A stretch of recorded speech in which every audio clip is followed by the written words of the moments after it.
नमस्कार मित्रांनो, व्हिडिओ आवडला तर व्हिडिओला लाईक आणि चॅनलला सबस्क्राईब करायला विसरू नका। आज या व्हिडिओमध्ये आदिनाथ कोठारे यांची मुलगी जिजाने खास डॅडाला प्रश्न केलेले आहे आणि ते सध्या सोशल मीडियावर व्हायरल होत आहे। त्याबद्दल जाणून घेऊया आजच्या व्हिडिओमध्ये।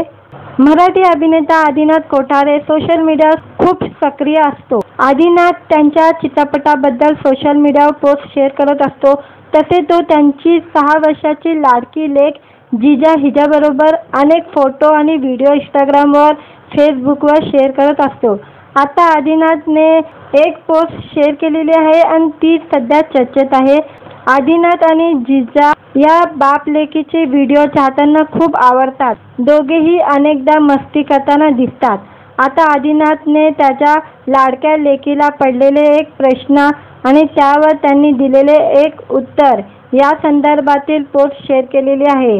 हल्ली माझ्या मुलीच्या प्रश्नाची उत्तरे माझ्याकडे नसतात, असं आदिनाथने या पोस्टमध्ये म्हटलेले आहे। बरेच लोक मला विचारत असतात, अरे तू ते जिजा आणि डॅडा का लिहित नाही हल्ली?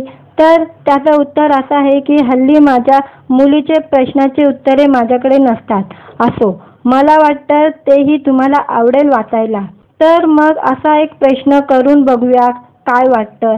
जिजा आणि डॅडा सीझन 2 असे कॅप्शन देत आदिनाथने लेकीबरोबरचा एक संवाद सांगितला आहे।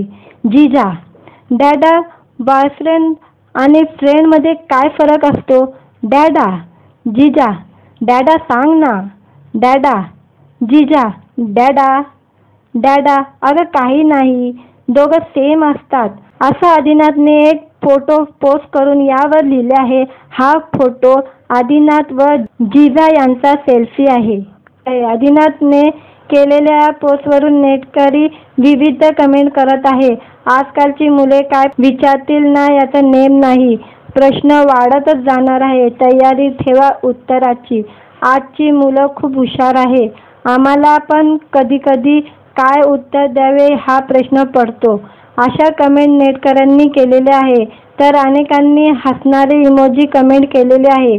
काही नेटकऱ्यांनी जिजा आणि डॅडाच्या या सीझन 2 ची वाट पाहत असल्याचं म्हटलं आहे। दरम्यान आदिनाथ कोठारेच्या कामाबद्दल बोलायचं झालं तर नुकताच तो शक्तिमान चित्रपटात झळकला होता।